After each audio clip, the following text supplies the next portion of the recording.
Hello again, I'm Max's mom, and we wanted to make another video.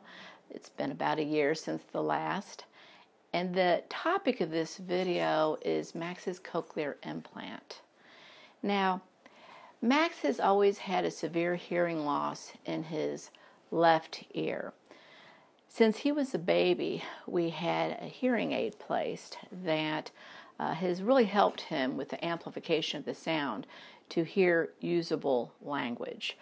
It's still a bit garbled, but with signing and with that input, he has been able to learn and develop what communication is, what language is. He's never had any hearing out of his right ear, and because of this, we were considering and ultimately implanted this side with a cochlear implant. Dr. Chu did the surgery. He's an incredible surgeon and ENT who works out of Children's Cincinnati Hospital.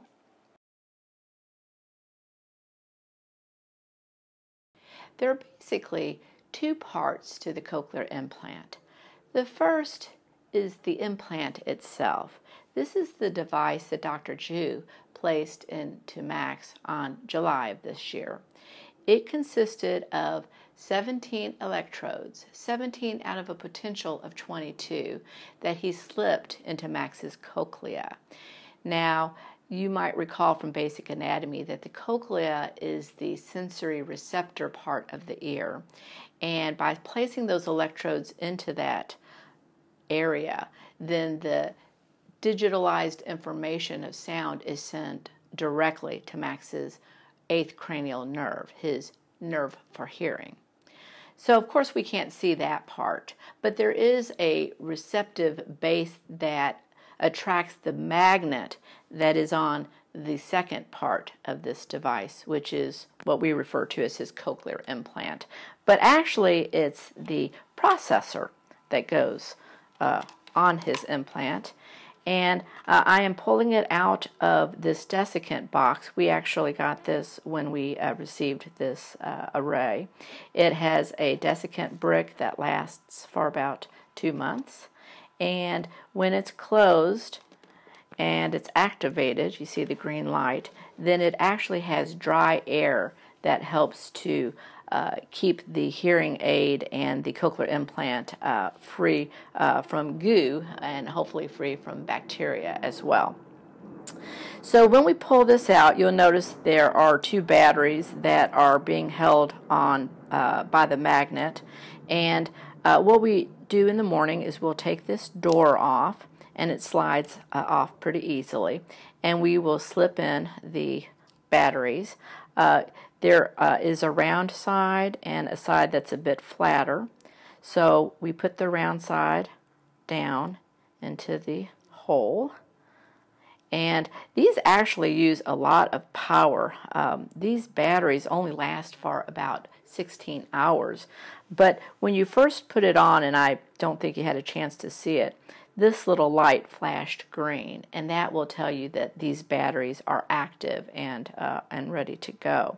But now the default is flashing yellow, which just lets us know that this cochlear implant is not in the proper place to be doing its job.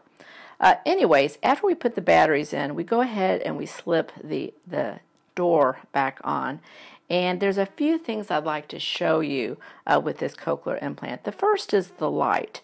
It's important to know that this light should always be facing up when it's on Max's scalp. So for instance, if I were Max and I were to place this on, then this light should be facing up. And the reason that that is important is because there are 2 small holes that are the microphones on this, and I don't know if you're able to see that or not, but basically that helps him get a sense of location as to where the sound is. So if this is moved here or there, that would be a bit confusing instead of the consistency of having these microphones in the same location.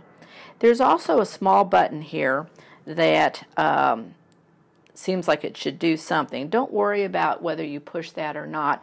This button has actually been deactivated by our wonderful audiologist, Dr. Shelley Motes, and she has goof-proofed or internalized the program to this cochlear implant so that once it's been activated, once you see this light flashing, it's already at the correct volume, and it has a program that helps it to adapt to different environments. For example, if we were to enter into a busy shopping store or perhaps a classroom with a lot of ambient conversation, the program automatically helps this device to focus on the more immediate conversation to make it a little less confusing for Max. This is somewhat similar to the FM device that his hearing aid has. The other thing I'd like to show you is that on the back, of course, there's this nice soft pad that goes against Max's scalp, but there's a little locking device here, and what you could do is, if this bottom was loose or you feared that it would come off spontaneously, you could always screw this perpendicular to have the base of this locked on. Again, at this point, this stays on really without too much ado, so we don't use that, but in the future it's nice to know we have a bit of a backup.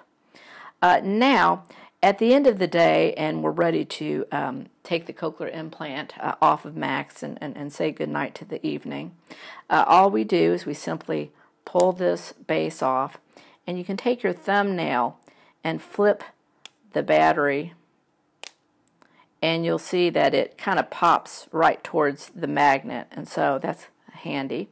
And then I usually put this on or put it on loosely, and then I put it back into the desiccant box, and I push my little button, and then it should be ready to go in the morning.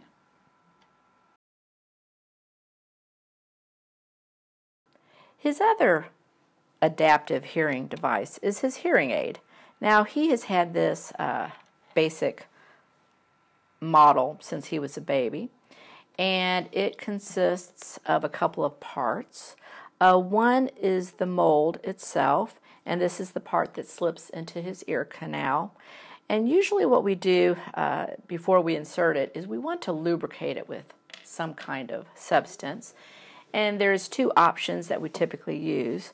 One is called Odo Ease, and it is a gel that basically you put a drop or so on the mold. And I usually rub it around a little bit, and I'm always careful not to get the gel inside the hole itself. Obviously, that would occlude your ability to hear, so that wouldn't be good. And that's the most common lubricant we use. Sometimes if Maxie seems like his ear canal is irritated, he's kind of pulling at his ear, he's itching. I don't think that there's a true infection, but I think that there perhaps is an irritation in the canal itself. Then I will use this substance here.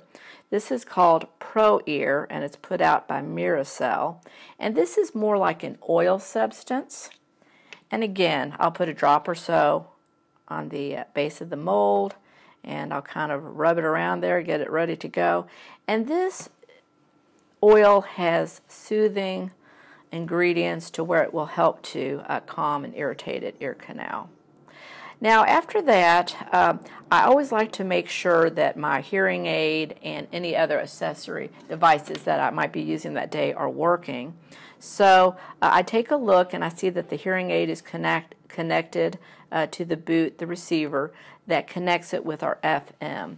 And again, the FM helps the hearing aid to adjust to, again, when you're in environments where there's a lot of ambient noise, it helps to selectively boost up the more local sound, which hopefully is the person that is working with Max. So the FM has a little button on the side, the power button, and when I turn that on, you'll see a green light, so that shows that it's working. And then I want to activate my hearing aid. Now the hearing aid, again, our wonderful audiologist has defaulted most of the buttons, and so don't worry if you push any of them. But basically, all you have to do to activate the hearing aid is to push in the battery door, and you might have heard that. Now what I like to do before I actually put this on Max's ear is I like to make sure that my FM is working. And the way I do that is I push or I rub the microphone, and then I can hear a loud scratching noise. And that assures me that my FM and my hearing aid are communicating. You know, I asked Dr. Chu, is it confusing to have both a hearing aid and a cochlear implant? And he said, not really. The reason being that for children, they have such a wonderful neural plasticity, or the ability of the brain to adapt to changing data, to changing environments, that they are able to construct speech through adaptation of whatever data that they are given. I try to empathize with Max as to what he might be hearing. And with the hearing aid, the amplification of it, I sense that it's still a garbled message. For instance, what we might hear is, Max, sit down. But with the hearing aid, it might sound something more like, Max, sit down. Max, sit down. And with time, he associates whatever he is able to hear with the context of the conversation, and he makes sense of it. Now, with the cochlear implant, there are simulations that you can see on the internet, and the feeling I get from this is that it's more of a digitalized sound, something like the techno voices you might have heard from the 80s music, and it might sound something more like this. Max, sit down. Max, sit down. But hopefully with his knowledge of the words from his past that he's learned with the hearing aid, he can associate these two different sounds and bring them together as one to help make more sense of what he is hearing. And the other thing I'd like to mention is with the cochlear implant, he won't necessarily appreciate the tunes of music as he would with the amplification of a typical hearing aid. For instance, when he listens to music, we've noticed that he tends to throw the cochlear implant off, and he'll keep his hearing aid in. And again, I think it's because he's able to actually hear the pitch, the tone, the tune of the music, which is impossible to replicate with a digitalized sound. Here we are, and we are getting ready to do our homework, our Braille. And the first thing we want to do is we want to tell Max that we're going to put his cochlear implant in, or on, as it were, whatever preposition you want to use. So, Maxie, we actually assigned two different signs for cochlear implant. One is a CI, and then the other is just a curved V shape against the area where the implant is. So this is actually on his left ear. So I'm going to do cochlear implant on, and I'm going to warn him. And actually, he's pretty good. I'm going to show him the device.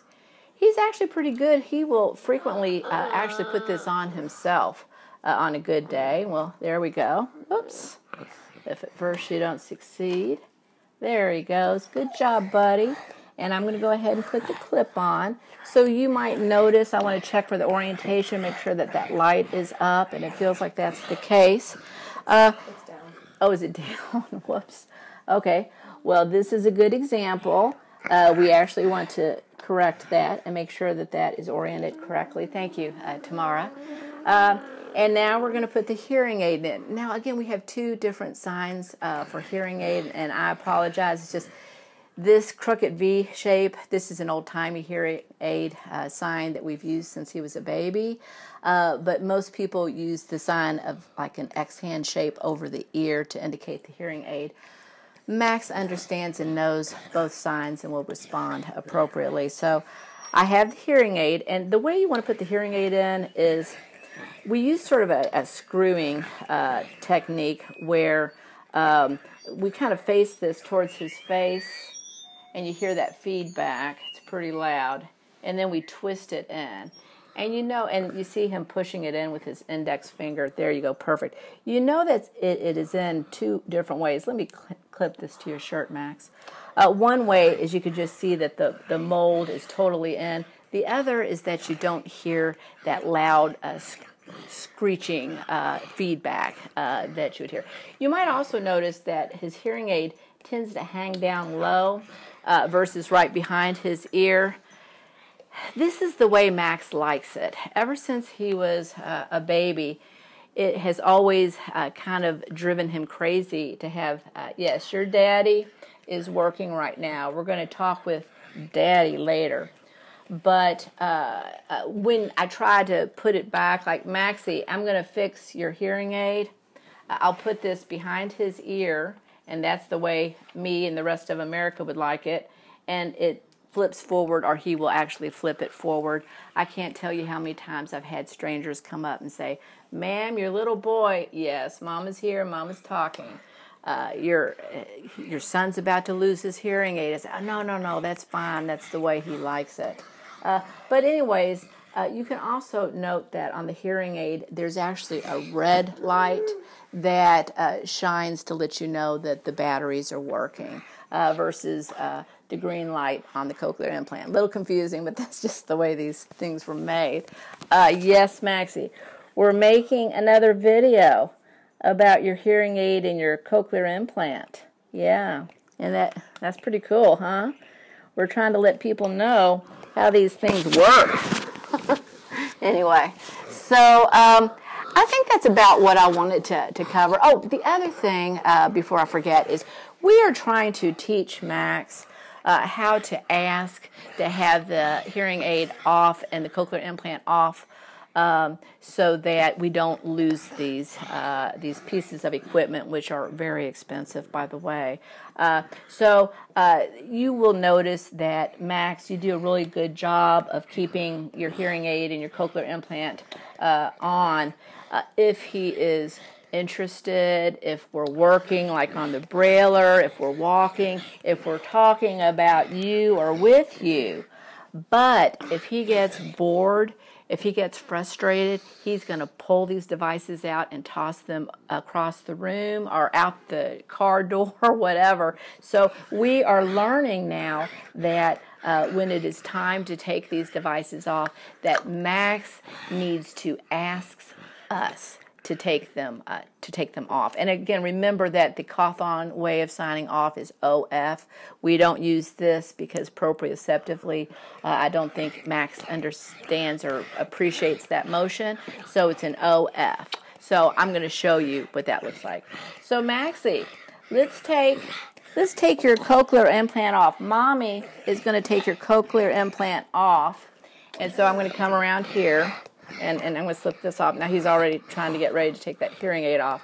Good boy. There we go. And he's taking it off and helped me out a little bit. But if you do see him reaching to take it off again, if he needs a break or whatever, that's fine.